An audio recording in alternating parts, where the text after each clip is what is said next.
All right, today we are taking a look at basic polynomials. So Unit 3 is all about algebra, which means we're going to be taking a look at all different kinds of expressions. We have polynomials, rationals, radicals, logs, and things like that. And we're going to be able to want to simplify them, and then we want to be able to add, subtract, multiply, and divide them. So along with polynomials comes a lot of vocab and a lot of terminology. So I just want to go through some of that here with you. So first is just the word monomial. So I'm sure we've heard of polynomial before, but you might not have heard of monomial. Mono means one. So it can be one number, one variable, or a product of a number and a variable.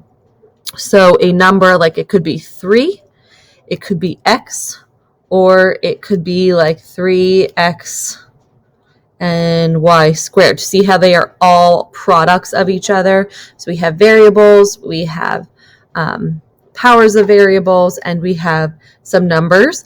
And it's not so much what they are, it's what they are not. So we do not have variables in our denominator. So 1 over x is not, that would be rational. They do not have exponents that are negative. We know this, so we're not going to have like x to the negative 2. That's not going to be rational or polynomial. And then we're not going to have any variables under a radical. So we can't have like 2 root x. That is also not a monomial. So these are your no examples, and these are our good examples. Numbers, variables, multiples of each. Very simple. And then we have this thing called a degree. So the degree of a monomial equals the sum of the variable's exponents. So if we look at our first example here, this is x to the first power, y squared, z to the first power. So the degree here is going to be 4 because there's 4 powers there. With me so far? Good. Let's go to this one. Now it does say the degree, the sum of the variable's exponents. 2 to the third, that's just 8. M to the fourth, n to the first, right? So we're not counting that 3. Our degree here is just going to be 5. 4th power and 1 power. Okay, this one. Now, I know I said that we can't have variables in our denominator, but we are allowed to have a number in the denominator. That's because we can rewrite this as a fraction. This is the same thing as saying 1/4 x cubed plus 1/2 y, right? But this is not a monomial. This we are actually going to call a binomial. Bi, because the prefix bi means 2. Okay, so that one is, we're not going to actually do the degree of that one because that one, again, is not a monomial. And lastly, we have 7. So what are we supposed to do for that? Well, imagine that we have this little imaginary x to the 0 power here. So our degree for that is going to be 0. And it's nice to know the degree. This is actually going to come in handy later in the year when we start trying to graph and solve polynomial equations. Graphing, because it's going to let us know how many zeros we're going to have or how many times it's going to touch the graph. And that would also tell us how many solutions we're going to have. So the reason we are studying that now is so that in a couple of months, we can roll right into kind of the more interesting topics. All right, so poly means many, and nomial mean terms, so many terms. The popular terms that we know are monomial, binomial as in 2, and trinomial as in 3. You probably recognize binomial and trinomial from factoring, and you should. And then we kind of lose count 4-term polynomial, 5-term polynomial from then on. So we just want to know if these are polynomials or not. So this one, I just want to kind of go through my checklist. 2/3, that's okay. A squared b, also okay. And 2a squared bc, that is, oh, what a weird check mark. That is a polynomial. Example number 6, we have this z in the denominator. So that is not a polynomial. And now number 7 could be tricky because there was something about a radical, but square root of 5 is actually okay as long as my x is not in there. So 7 is also okay. So see the difference between 7 and 8. In 8, this n squared plus 2m part is okay, but the square root of m is not okay. And we said that polynomials could be as simple as just a number or just a variable. So this is what we usually call a constant when there's no variable attached to it. So that is perfectly okay. And then lastly, we want to scan through this last one and just make sure we don't have any variables in a denominator. I see no denominators. Exponents that are negative, I see just a y squared and it's positive, and there are no radicals. So this one is also a polynomial. And you can see here we have 1, 2, 3, 4, 5 terms. So there's a 5-term polynomial there for you. Okay, now to bridge the two things we just did, we talked about degrees of monomials, and then we talked about polynomials. So now we need to do degrees of polynomials. So one thing that I want to mention is when we talk about polynomials in general, other than just simplifying them and combining like terms, for basic algebra, and I'm not saying this, and I'm saying that this counts as basic algebra, we always study one variable. So when we're going to talk about polynomial equations, we're not going to have things like this that have an x, a y, and a z going on. We're not even really going to deal with things like this that have a, b's, oh, there is a c there, or x's and y's. That's multivariable. Most of the time, we're only going to have one variable going on. So if we look at this example, the first thing I want to do is I want to write my polynomial in standard form, which means descending order. So I have a cube, a square, a single, and a constant in that order. And that is always going to be the way that I want you to leave your answer. I don't want you to leave it here. Even though they're equivalent, you want to write it in descending order. If you write it in descending order, then the degree is the highest degree among the monomials. Then we have this right here is going to be our degree. And then all of these numbers, 6, 8, 3, and 11, those are coefficients, which is just that fancy word for, and again, that's coefficients. It's a fancy word for the number in front of a variable. And this one, if it's your leading, that is going to be your leading coefficient. Not because it's at the start. 3 here is not my leading. 6 is, because it's attached to the highest degree. So let's do that for these examples. The first thing we want to do is rewrite it in descending order. So I have negative 2x to the 4th plus x cubed plus 3x squared minus 7. So I rewrote it in what I would call standard form, descending order. So my degree here must be 4 because it's the highest power. And my LC, my leading coefficient, is negative 2.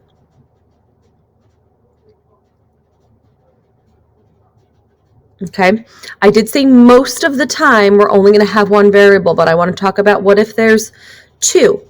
Okay, there's 2 variables here, and this is easy. Our degree is still 2 because they both have a degree of 2. You still want to take the highest degree, and this just has no leading coefficient.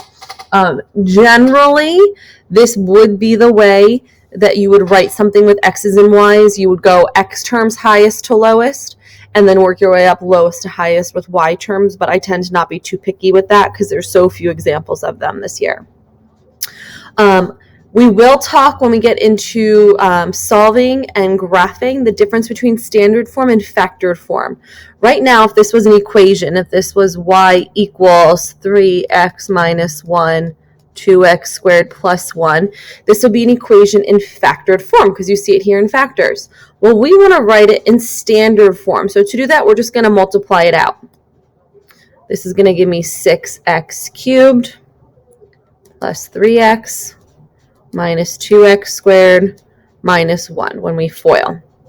So like always, we want to write it in descending order. So 6x cubed minus 2x squared plus 3x minus 1. And if I wrote this Here, that would be in standard form. But today we're just concerned with finding our degree and our leading coefficient.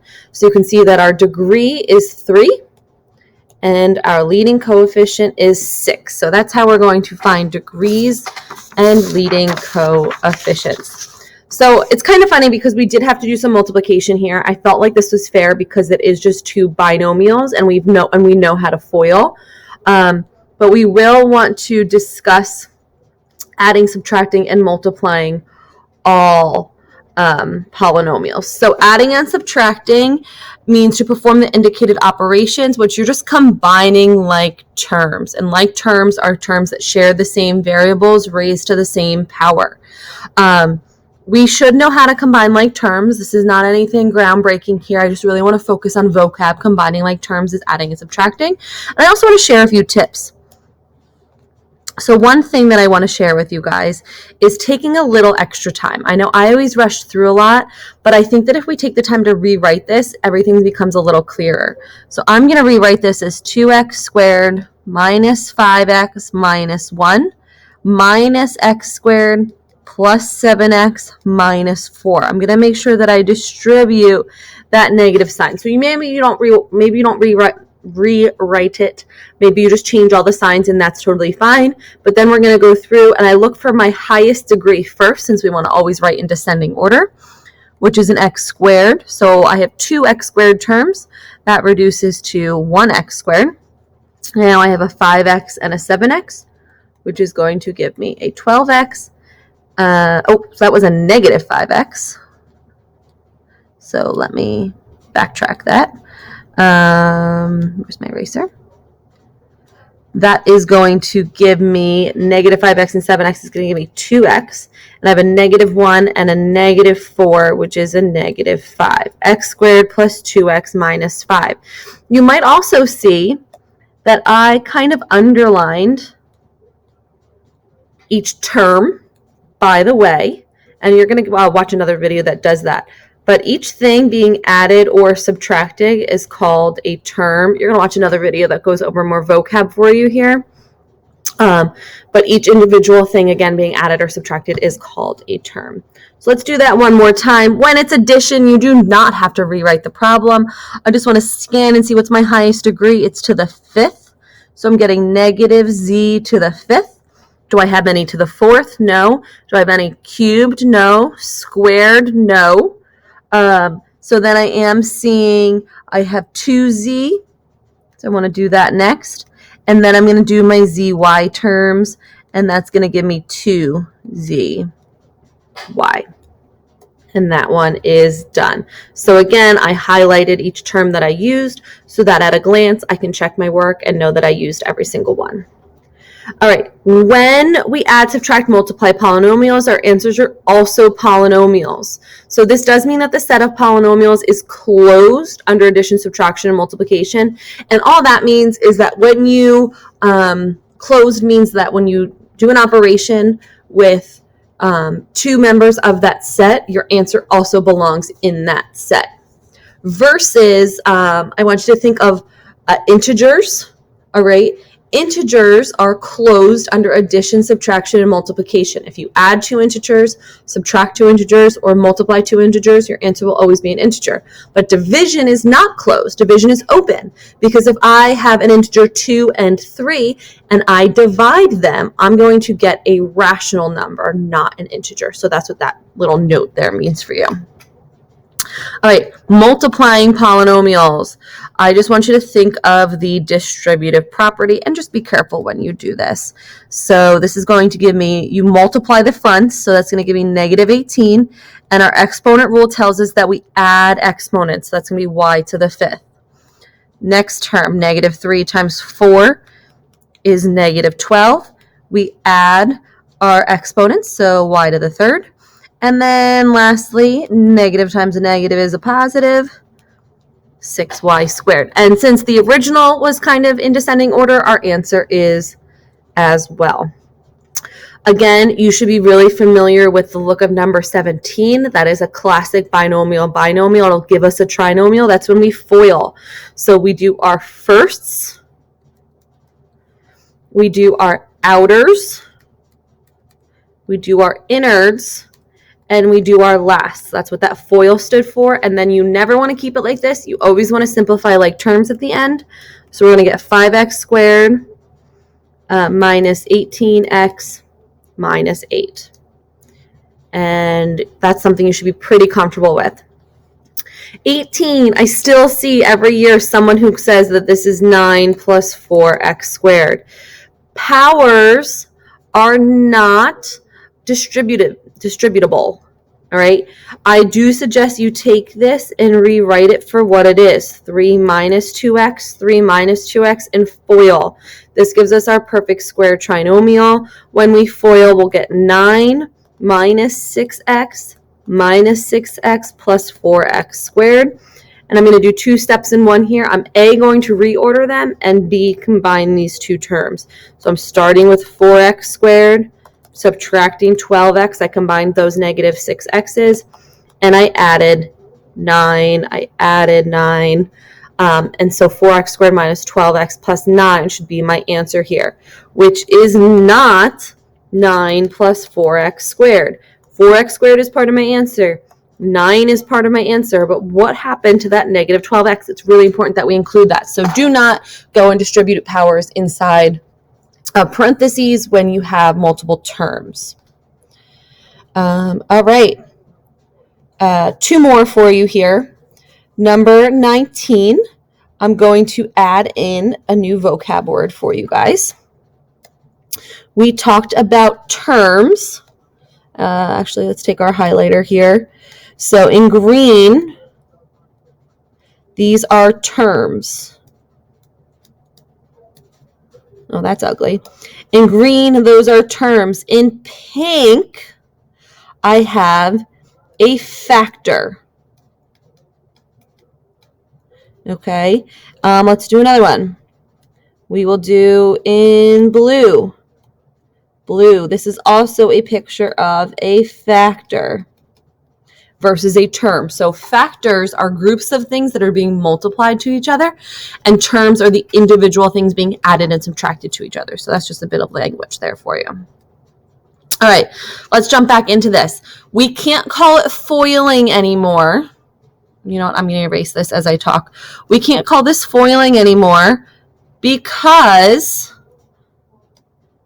it has more than those 4 terms, but we still want to use the distributive property and do it all the way through. I like to kind of distribute in my small, but it doesn't matter if you work from the 3x squared to the y plus 2 or the other way around. So I'm going to make sure, you know what, we'll do it the way that it's in order. It's kind of confusing if we don't. We're going to multiply 3y squared by both of these. So let's call that 3y cubed. And then we have 6y squared. Okay, now I'm going to do the next one. Now I'm going to take 4y and multiply it by y and by 2. 4y plus 2 gives me, or 4y times y gives me 4y squared. And then I get 8y. And then I'm going to do that again. And I'm going to do it with the negative 9, and I'm going to get negative 9y, and I'm going to get negative 18. And you may be thinking that I'm crazy, and why am I writing it kind of all stratified all over the place like that? Is that during this process, I like to give myself columns, because now I can easily come in and write out my answer. I had one y cubed term. I have to do 6y squared and 4y squared to get 10y squared. I end up with negative y and negative 18. And all that does is helps me when I line them all up like that, get my final answer, and it's already nice and easy to combine like terms. So that's just a little helpful hint. All right, now here there's a couple different things we can do. Clearly, this may not be a polynomial because we do have a negative 4, but I want to show you how these apply. So I'm going to start by first doing this step, which we talked about before, rewriting it every time we see this squared there. I don't like seeing that. That gets really ugly. I'm going to FOIL this. I'm going to get 4x to the 6, and then I'm going to get minus 4x to the 4th, and x squared when I FOIL that. I don't want to forget about my x to the negative 4. And now in the next step, I can just distribute that in. That's going to give me 4x squared. X to the negative 4 and x to the 4 is just going to give me 4 to the 0, so or x to the 0, so negative 4. And then I'm still adding because they're both positive x, but that's to the negative 2. So let's just leave ourselves a little note that says not a polynomial. Maybe I'll give myself an arrow Y, but we're using polynomial techniques, which is just a way of saying we're using our distributive property to multiply by. So hopefully some of what we went over today you're familiar with, and other things may be new to you, but you will practice. You're going to go over another video with some terminology and do a couple practice problems, and then you will see that there is another page to this, and this is going to be your homework tonight to try all of these problems. There's not a fourth page, just 3. So all of these problems 1 through 15 for homework tonight. Be careful to know whether you are multiplying, like in number 9 and 10, and adding in number 1 and 2. We do not distribute when we add. We just distribute negative signs. All right? Have fun with that. And that is basic polynomials.